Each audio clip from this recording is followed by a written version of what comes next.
What's going on, guys? Hanging with me right now, I have the most dramatic TV host ever. Ever. Chris Harrison. Chris, how are you? I'm good. Good. Big day. Big day. Premiere day. Yeah, it's always exciting. I've been doing this for 100 years. Yeah. No, but I was talking to the creator of the show, Mike Fleiss, this morning, and we both were agreeing that it doesn't matter. We've done this so many times, but opening day is still opening day, and you don't know. You hope Bachelor Nation's still there. You hope people are gonna, watch the show and it gets the ratings that you think, and that Peter's as good as we think he is, but you just don't know. And so you always have the nerves on night one. Well, I was going to say that welcome back, because the last time you were here is 2010. I love The Bachelor. That's my baby. I will always do that thing until someone tells me I can't. Wow. And you're still killing it. It took me a decade to be invited back. Oh. How crappy was that interview? You just got done saying you're basically the busiest person ever. Yeah. So we finally got you back. Welcome back in season 24. It's about time. I know. It's packed. I'll be honest, sometimes we stretch things out a little bit. But tonight, I mean, you have the arrivals, you have the first rose ceremony, you have the first few dates, you have Hannah coming back. There is a lot to unpack. It's kind of too much to ingest. Well, I think the viewers love that. We're ready. You're drinking we're ready to be full. You're drinking from a fire hydrant. Cannot wait. So speaking about Pilot Pete, he's our guy this season. Yeah. How does he differ from other bachelors we've seen so far? I mean, the cool thing about the show and hosting it and producing it is they are all so different. I mean, you can't treat Peter like you treated Colton, like you treated, Hannah. Yeah. They're all so different. They just bring their own strengths, weaknesses, insecurities, backstory, whatever it is. And if you go, it's kind of like being a parent. I'm a parent. I don't know if you have kids, but I have 2 kids, and it's like I don't parent my son the same as I do my daughter. They're just different human beings. Right, yeah. And so that's the way Bachelors and Bachelorettes are. If you go in thinking you got this thing figured out, you don't. And so Peter was very different, and he had, again, his strengths, but there were also some weaknesses we had to overcome and some issues that some hurdles we had to cross. He's a good dude. And oddly enough, he's a neighbor. His parents live half a mile from me.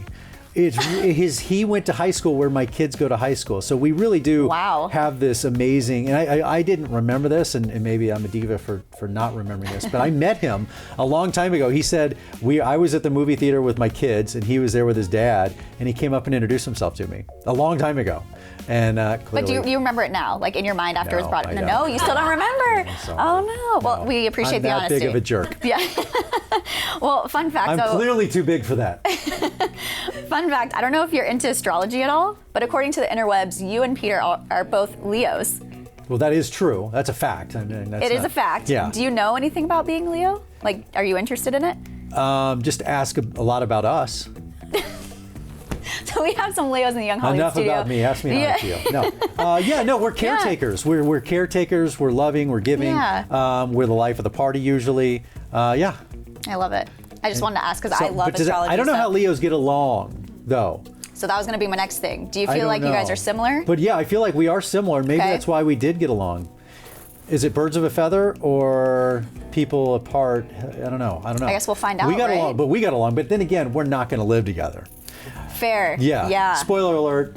I'm not who Peter ends up with at the end. Right. If he ends up with anybody, it's not me. That would be really the most dramatic season ever, I think. We did go on a date recently, though. You did? What yeah, did we went on a golf date. So I took him because I play a lot of golf, and I was getting him hooked up with some clubs. And this is a great thing about having a pilot.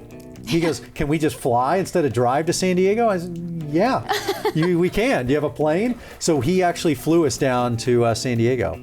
And he's a very confident pilot. So I was going to ask, are there a lot of the dates on this season where he just flies there? Are you guys going to milk that? Not until episode 1. When there's literally a day where we're at the airport and they go flying. Yeah, of course.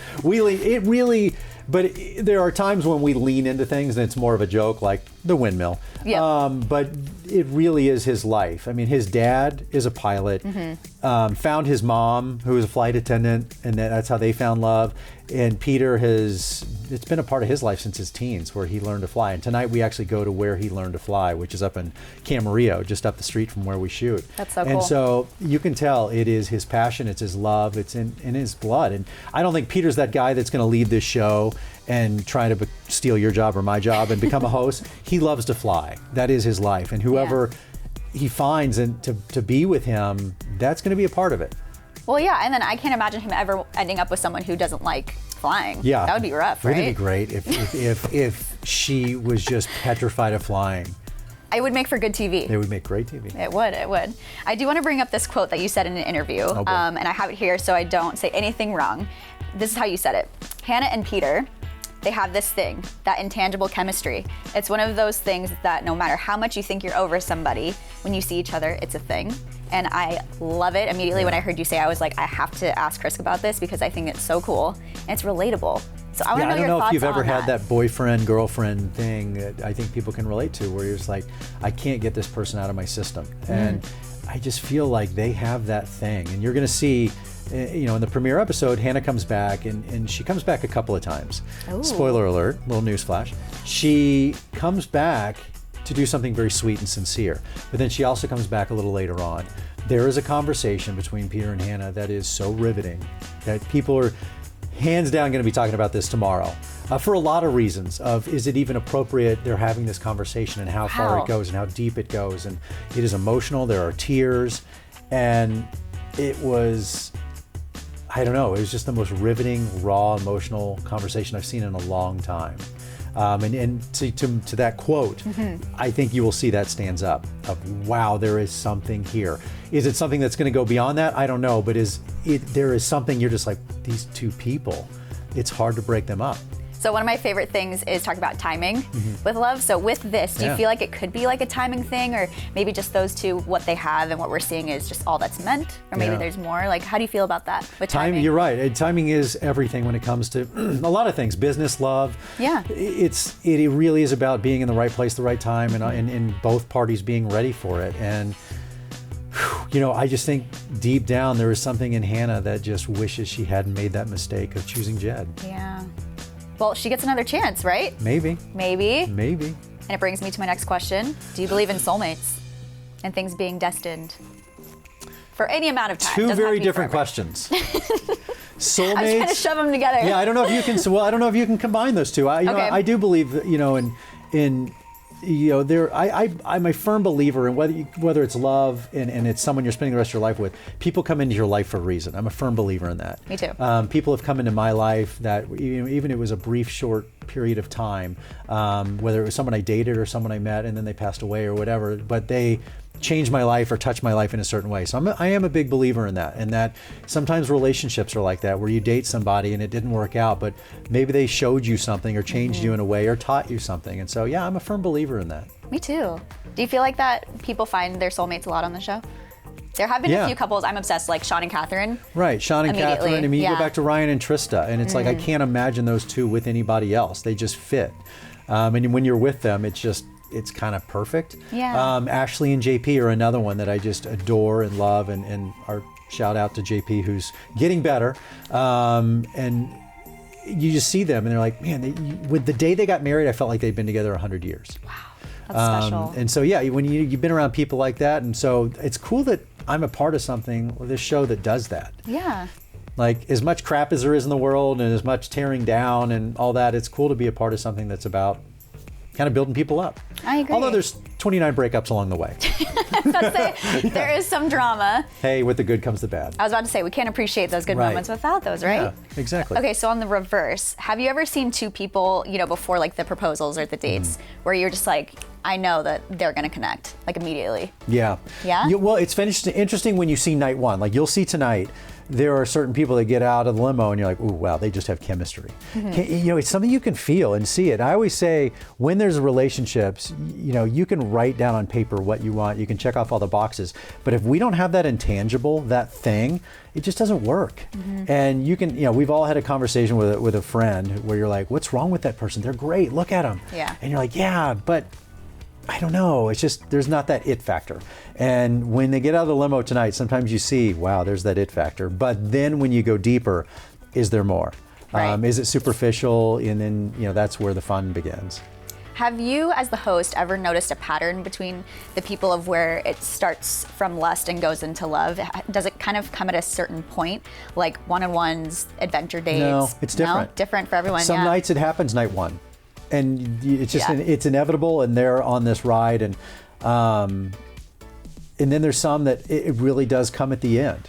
and although revisionist history is an amazing thing, they'll all go back and say, oh baby, you were the one night one. I never had eyes for anybody else. Yeah. You blew me away. You were so different. But I know the truth because I'm with these people 24/7. And so that is actually rarely the truth. It really is rare that you're going to see someone, because in all fairness, we make them do that. We really try to help them compartmentalize each date. So when I'm with you, I'm just with you. And then when I'm on this date, I'm really involved in this. And that's how you have to do this. You have to be able to give it up and allow yourself, like Ben, to fall in love with more than one person, or Colton, or whoever. You really have to give it up and allow yourself to do that.